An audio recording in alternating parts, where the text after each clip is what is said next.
It was a bright day in Auburn, California. The date was May 29th, 2025. The sun shone warmly down. This town is not far from the big city of San Francisco. It is about 2 hours to the northeast. Houses here have gardens. People live their quiet lives. But sometimes nature brings a surprise, a very special surprise. This day held such a moment of wildness in a human space. The scene was a normal backyard, a green lawn perhaps, flowers blooming nearby, and in the middle a swimming pool. The water was a clear, cool blue. It looked inviting on a warm day. Pools are for people to swim and play, but today it would be different. This pool would become a classroom for a wild animal, a very young wild animal learning a vital skill. Suddenly, visitors arrived, not human visitors, these were bears, a mother black bear, and with her, a small curious cub. They had come from the nearby wild places. What were they doing in a backyard? The mother bear had a plan. It was a teaching plan. She was going to teach her cub something important. She was going to teach her cub how to swim. This was not an ordinary day. It was a chance to see something rare. A mother animal teaching her young. In such an unexpected place, the world of humans and the world of animals met. They met at the edge of this blue pool. The swimming lesson was about to begin. It was a charming and wonderful sight, a true gift from the natural world. The mother bear was a careful teacher. She knew what her cub needed to learn. Swimming is important for bears. It helps them cross rivers. It helps them find food. It can help them escape danger. So Mama Bear began the lesson. She did not rush. She was patient. She watched her little cub closely. Her eyes were fixed on the small swimmer. First, the cub went into the water. It was likely a little unsure. The water was a new place. The mother bear stayed on the edge of the pool. She observed her cub's movements. Perhaps the cub splashed a lot. Perhaps its paws moved awkwardly. The mother bear seemed to look at its form. She was like a coach. She wanted her cub to swim well, to swim correctly. She may have made soft sounds or used body language, we do not know exactly, but it seemed she was guiding the cub, correcting its little mistakes. Then she decided to show the cub. The best way to teach is often by example. So the mother bear carefully entered the pool. She moved into the cool, blue water. Now she could demonstrate the proper way to swim. Her movements were strong and sure. She knew how to swim. She showed the cub how to use its paws, how to keep its head above water, how to move smoothly. The cub watched its mother. This was a very important lesson. The mother bear was a dedicated teacher. She wanted her cub to be safe and to be a strong swimmer. The little bear cub was the student. It was small and fluffy. It was full of young energy. Its first tries at swimming were wobbly. The cub paddled with its small paws. It kicked its little legs. It tried very hard to stay afloat. The water felt strange and new, but the cub was brave. It listened to its mother, or perhaps it watched her closely.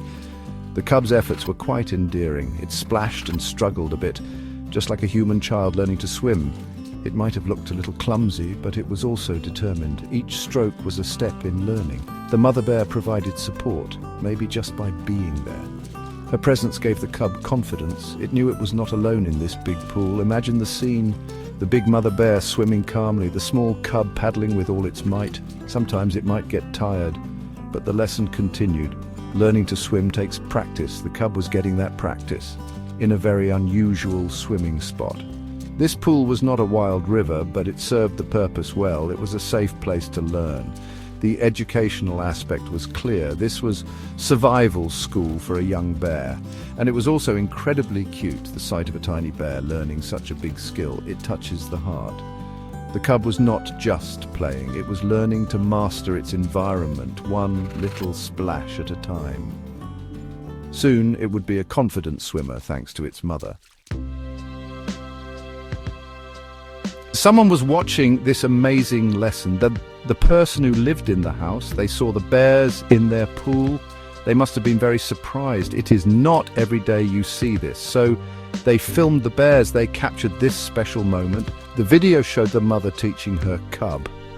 It was a unique piece of footage. The resident shared what they saw. They told a local news station, KCRA3, they said that bears often visit their home. This area is close to where bears live. The bears come to cool off, especially on hot California days. The pool must seem like a lovely oasis, a place to escape the heat. So these furry visitors were not entirely unexpected, though a swimming lesson was new. The resident even made a little joke. They talked about keeping the pool clean. It must be hard with bears visiting. Bears are not the tidiest swimmers. They might bring leaves or dirt into the water. But the resident seemed to take it in good humor. It was a small price to pay for witnessing such incredible natural behavior right in their own backyard after the swimming lesson was over. The mother bear and her cub left. They did not stay for long. They had finished their task. The two bears calmly walked away. They disappeared into the nearby trees, back to their wilder home, leaving behind a clean pool and an unforgettable memory for the lucky resident, and now for all of us. Section 5, California's gentle giants meet the black bear.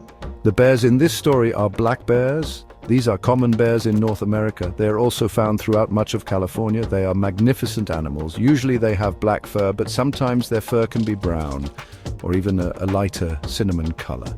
They are strong and powerful creatures with sharp claws and keen senses.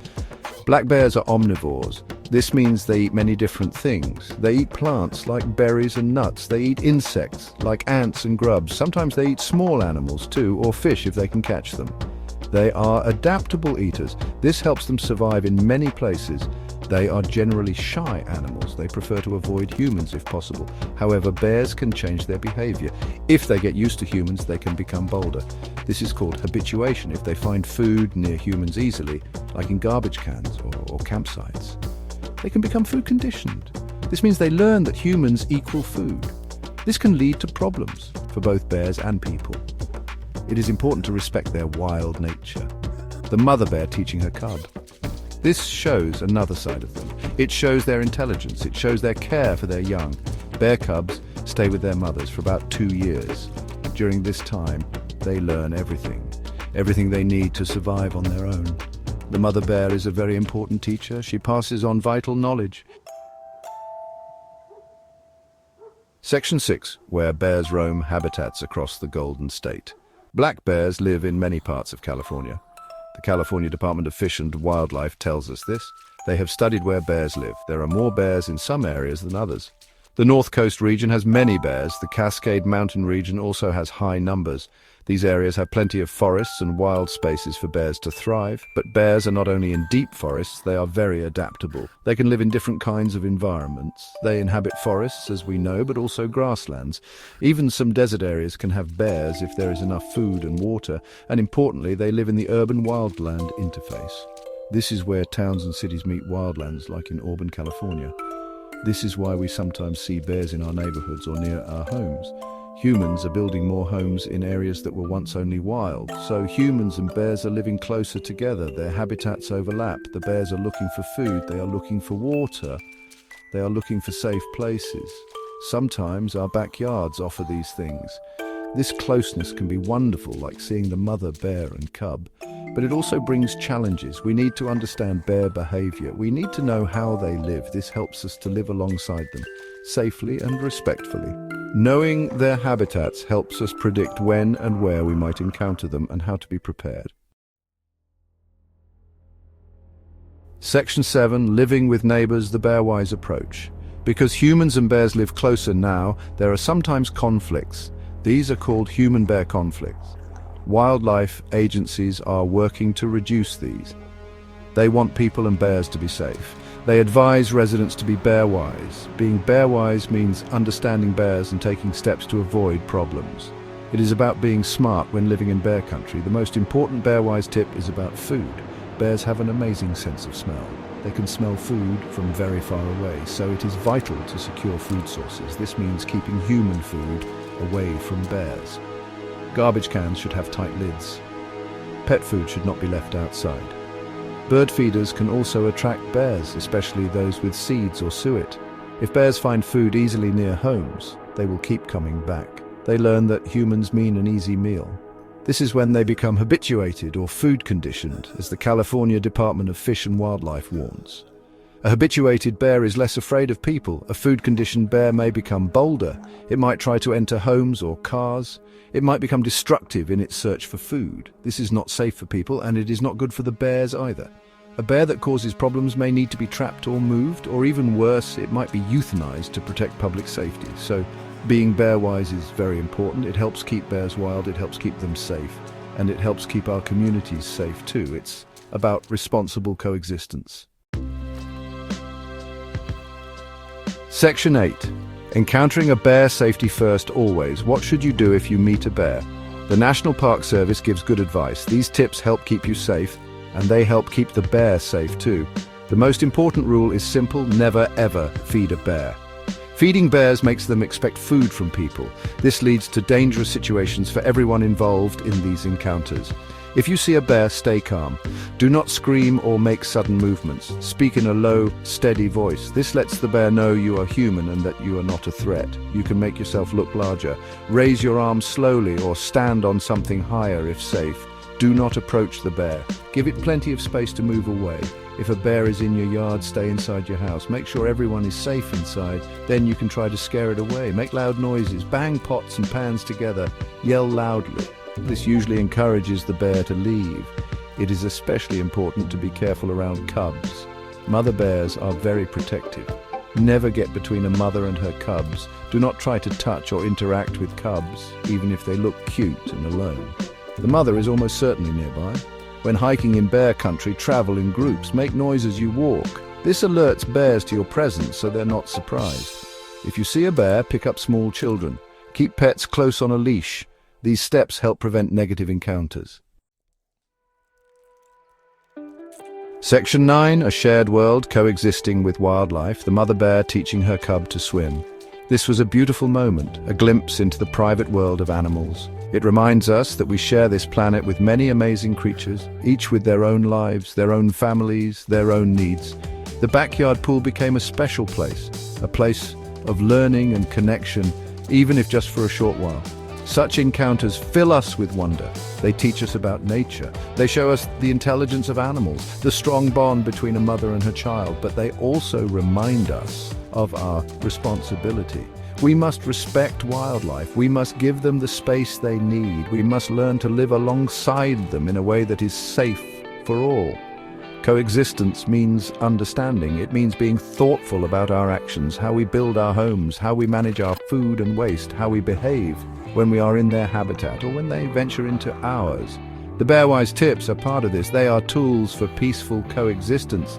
They help protect both humans and the bears themselves. The story from Auburn, California is a happy one, a delightful lesson observed, a safe departure of the wild visitors. It shows that humans and wildlife can share spaces if we are careful and respectful. Let us cherish these moments, and let us work to ensure that future generations can also witness the quiet wonders of the natural world, close to home and far beyond.